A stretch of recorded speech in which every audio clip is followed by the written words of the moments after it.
Bonjour et bienvenue sur Vétérinaire du pays, le rendez-vous entre la santé animale, la santé humaine et la santé de l'environnement. Dans cette nouvelle vidéo, nous allons vous parler de santé publique et des zoonoses, ces maladies qui font aisément des allers-retours entre les humains et les animaux. L'hommage vous semble nul, n'est-ce pas? Nous le verrons dans quelques instants. Et pour rester dans l'intégrité de nos promesses, votre question sera à l'ordre du jour. Restez branchés. Mais avant de commencer, abonnez-vous à la chaîne Vétérinaire du pays si vous ne l'avez pas encore fait. Cliquez sur la cloche de notification pour rester informé des nouvelles publications. Likez la vidéo et partagez vos avis en commentaire. Voilà. Maintenant, nous allons planter le décor en revenant de façon superficielle sur la définition des zoonoses. Les zoonoses sont des maladies transmises des animaux vertébrés à l'homme et vice-versa, compromettant ainsi la santé des personnes contaminées et menaçant leurs moyens de subsistance du fait qu'elles touchent le cheptel d'animaux domestiques. Plusieurs de ces maladies sévissent dans les pays en développement et affectent les groupes les plus pauvres de la société humaine. Lorsqu'on parle des zoonoses et qu'on se souvient du Cameroun, des sueurs froides et des l'étonnement peuvent se succéder dans nos esprits. Comment comprendre qu'un pays appartenant au bassin du Congo cite d'émergence régulière des zoonoses peut-il se vanter d'être encore indemne d'épidémies majeures? Nous y reviendrons en détail tout au long de cette vidéo. Avant d'arriver au cas particulier du Cameroun, je nous suggère de prendre un temps d'arrêt pour parler de l'importance médicale et économique des zoonoses dans le monde entier.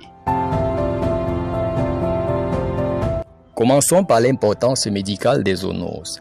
Les zoonoses sont un problème de santé publique à cause de leur diversité, de leur fréquence et de leur impact sur la santé humaine.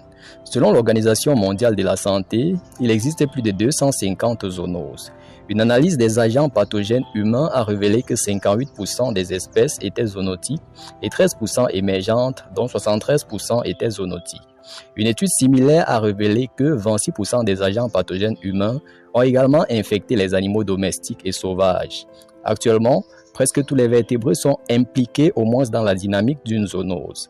La zoonose se transmet en général chez l'humain si l'infection zoonotique persiste chez les animaux.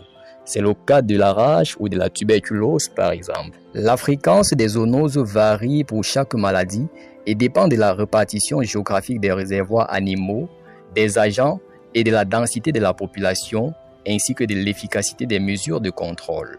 Certaines zoonoses sont omniprésentes comme la salmonellose et la leptospirose.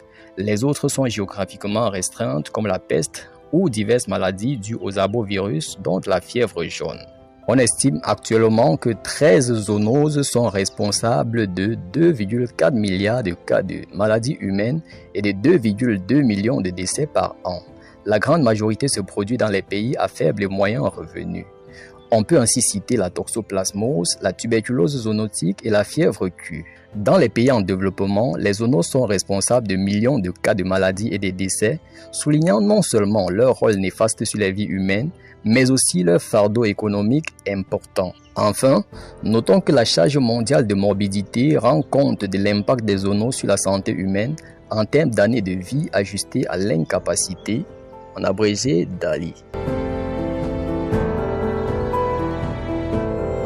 Importance économique des zoonoses.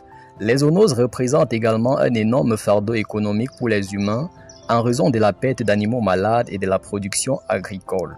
Le coût de la prévention et du traitement, l'affaiblissement et les pertes de productivité pour les humains sont également à prendre en compte. Il est assez difficile d'évaluer de tels coûts précisément, mais certaines estimations ont été publiées et illustrent l'impact économique des maladies zoonotiques. Les coûts directs des flambées de maladies zoonotiques au cours de la dernière décennie ont été estimés à plus de 220 milliards de dollars américains pour l'ensemble des économies touchées. Pour exemple, la charge monétaire mondiale de l'échinococose kystique a été estimée dans le monde à 4,1 milliards de dollars, dont 46% des coûts sont liés au traitement humain et 54% à la santé animale et à 4 milliards de dollars US pour la rage. On estime qu'environ un bétail sur 8 dans les pays pauvres est touché par la brucellose. Cela réduit la production de lait et de viande chez les bovins d'environ 8%. Nous arrivons maintenant au moment M, l'instant favorable pour parler des stratégies du Cameroun lorsqu'il s'agit de tordre le cou aux zoonoses. Écoutez plutôt. Notons au préalable pour s'en enthousiasmer que pour se prémunir contre les zoonoses et se préparer à la gestion d'éventuels risques sanitaires liés aux zoonoses, le Cameroun a développé plusieurs programmes nationaux avec pour dénominateur commun la place de choix accordée aux populations rurales. Il s'agit par exemple de la stratégie nationale Une Santé, du programme national de prévention et de lutte contre les zoonoses émergentes et réémergentes, du réseau d'épidémiosurveillance des maladies animales du Cameroun et du rapport de priorisation des zoonoses. Acte 1, Stratégie nationale Une Santé. La stratégie nationale Une Santé du Cameroun est âgée d'environ 10 ans déjà.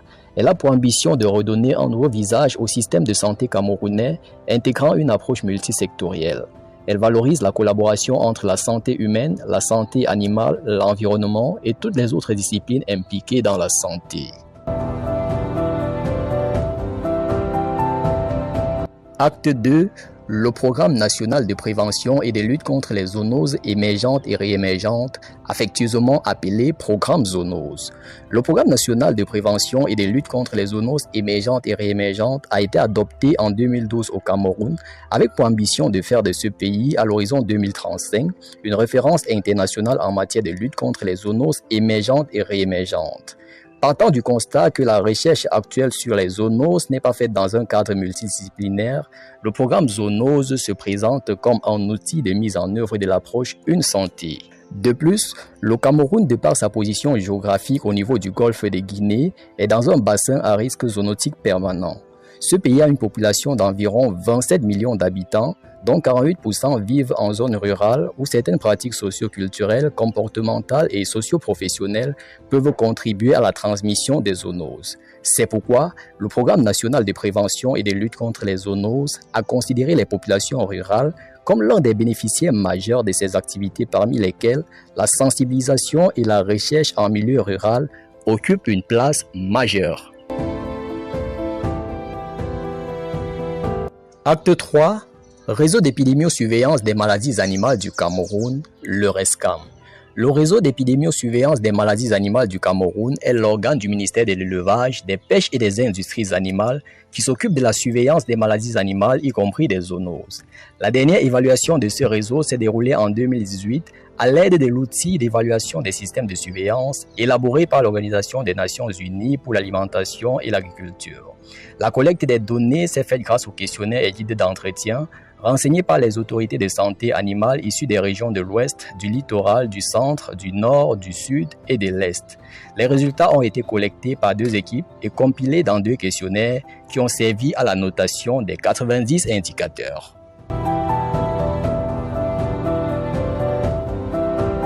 Acte 4. La priorisation des zoonoses. La liste des zoonoses prioritaires au Cameroun est issue de l'atelier de priorisation des maladies zoonotiques organisé en 2016 à Yaoundé. Partant d'une liste initiale de 41 zoonoses déjà rapportées au Cameroun ou dans les pays voisins, l'opération de priorisation a permis de ne retenir que 5 maladies prioritaires sur la liste finale. Il s'agissait par ordre de priorité de la rage, de l'anthrax, de la grippe aviaire, de la fièvre hémorragique à virus, Ebola ou Marburg, de la tuberculose bovine.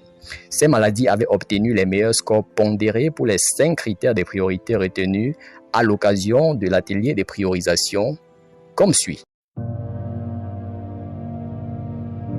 Le critère 1. État de la maladie chez les humains, les animaux domestiques et la faune sauvage au Cameroun. Il s'agissait du risque potentiel de la maladie à entraîner des épidémies, l'existence des épidémies signalées chez l'humain ou chez les animaux.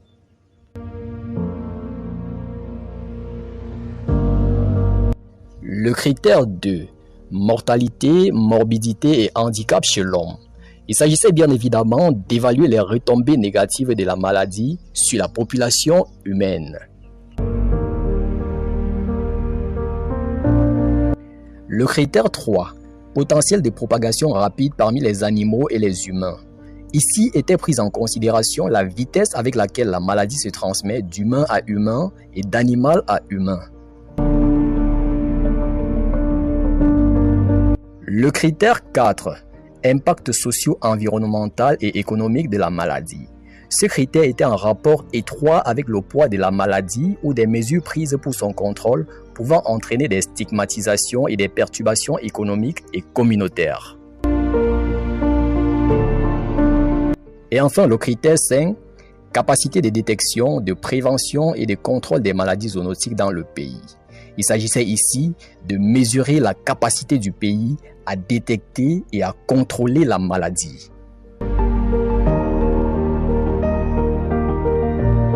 Voilà en gros ce qu'il est important de retenir en ce qui concerne le Cameroun dans sa lutte contre les zoonoses. Maintenant, sortons par une conclusion. À l'échelle mondiale, les zoonoses constituent pour la santé humaine une charge importante dont l'ampleur exacte reste encore inconnue. Les premières tentatives visant à les chiffrer indiquent que l'incidence de certaines zoonoses est probablement 10 à 100 fois plus élevée que les valeurs annoncées. Le risque d'extension de ces maladies est réel. Il faut pour les combattre une collaboration efficace entre le secteur de la santé humaine et celui de la santé animale, sans oublier l'environnement dans lequel ils évoluent.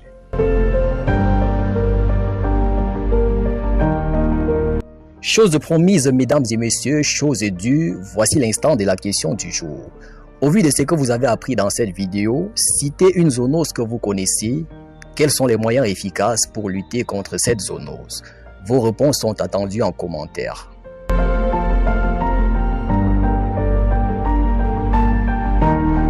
Nous arrivons au thème de cette vidéo. Merci de l'avoir suivi. Abonnez-vous, likez, partagez.